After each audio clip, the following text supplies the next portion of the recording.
Hi everyone, thanks for coming.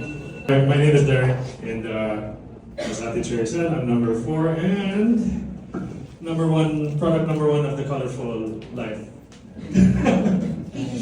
Team B, batch 2. Anyway, kidding aside, I better stop using that batch 2 thing.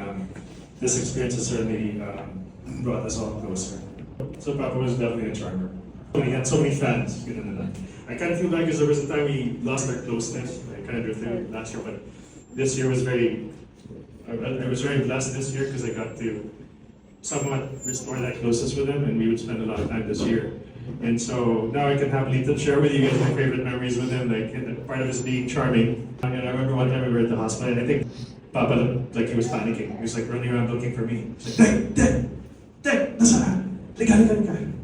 Can't you know? And the nurse, oh my gosh, he got her number. Gave it to me. I didn't do anything, but I think he called her. I'm just joking about that last part, but if it makes you laugh, then pretend that that's true. We had so many of those moments. In fact, we really wanted him to see us all settle down. But I love that we did it this way because at least you get to see him looking like that. He looks very boggy and strong. He has a piercing gaze. Those medyo konyo pa kasi, travel pa siya dyan. I wish we did more. We got a few chances. I got to bring him to Palawan for his 80th birthday. And oh my gosh,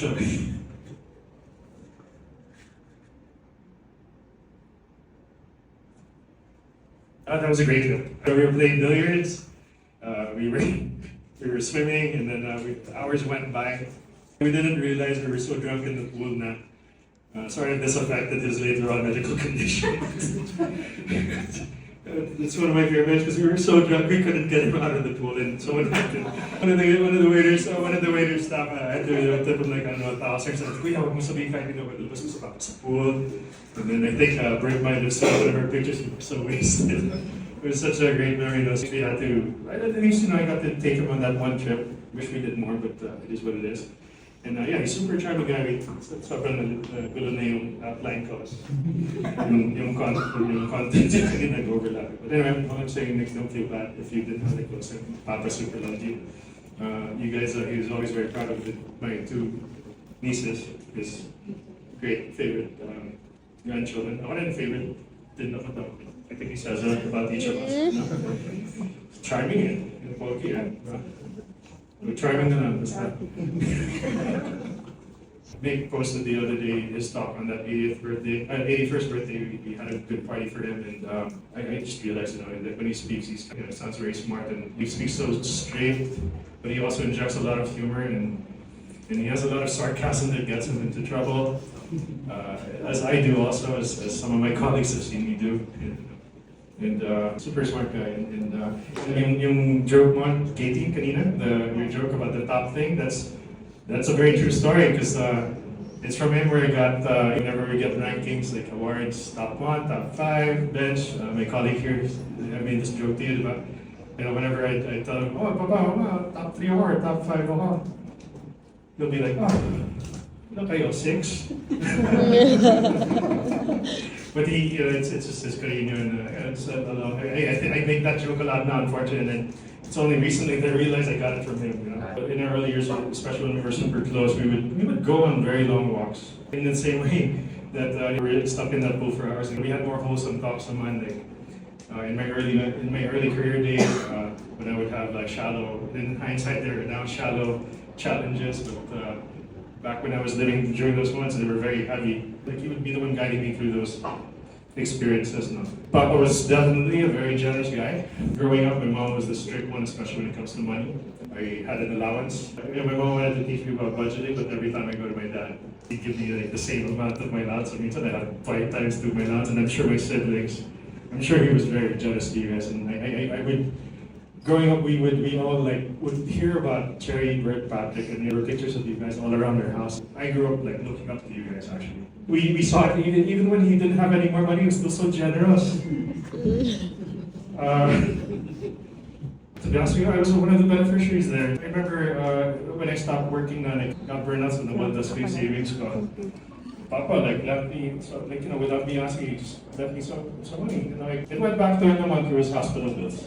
Super generous guy, and even to the very end, and well, you all know that I think that we didn't really get to appreciate it from our perspective, but those recipients, I got to talk to some of them, and they really had a very sincere affection to Papa. So at least I know, and this is a very recent realization, I know that he did touch people's lives. God used him also to touch many people's lives.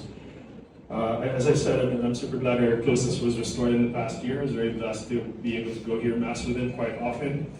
Honestly, I didn't kind of want to go sometimes. Medyo guilty lang ako kasi I think, gusto mo mag-Mass? Gagawin siya. So tabay ako. Pero naging-guilty naman ako, papatricycle ko yung tatay ko, di ba? We would go to Mass whatever day with us during the week, and we'd end up eating at we had this favorite spot in DF, like this Japanese place, and then that happened so much this year. Last but not least, I just want to say, if you think for those who know me, yung pagkakulit ko, kulit ba ako? Stubborn? Anyway, I get it from my dad, but I mean it in a positive way. He's one of the most resilient and persistent people I've ever known. He really fought hard. He really fought super hard for this, during this battle with COVID pneumonia. He was in the ICU for 28 days. Honestly, he looked really, the second week, we thought he would make it. My gosh, when we were trying to test if he could do it without the ventilator, so you wake him up a bit. The second he was kind of waking up, he pulled out his intubator. He was like, what the hell is this, right? I'm gonna check bigas, and then he had to be restrained. And then the next day or the next few hours, he was able to do the same thing with his son month. So I'm just saying he's so resilient and persistent. And my point here is that he was such a fighter. I do believe one thing, that he fought as long as he did, not because he was waiting for someone else or some whatever, but I know this, and I hope you all know this. He was waiting for us to be ready. I just want to say thank you to my dad for everything he ever did for my life. Everything I am was a fruit of all this hard work. I also would like to take this opportunity to thank Ate Gerry. You really took charge in taking care of this health for the last few years, and honestly, I took a step back because of whatever the issues. But if not for you, I think we would have had it for even less years. From the bottom of my heart, we all thank you for that.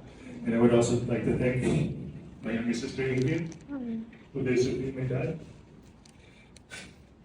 Because I never really did anything. Just like so, sila yung Omega, si Gerry, the pangalan and the bunso, and kinonos ko na yung box. That's it. I mean, kung may ipapakala ko. Okay, so again, thank you so much, Dad, Papa. I know you, well, with a little baby, I lang yan, so if I do, my sister's and I want to get settled down, we'll make sure he looks like he's in the weddings, and I promise you guys, whatever you want, whatever role you wanted him to have in your weddings, I'll do my best to be that for you. So thank you, everyone. I hope I made you laugh a couple times at least, and painted my dad in a great light. Okay, so I turn over to Ate Gerry.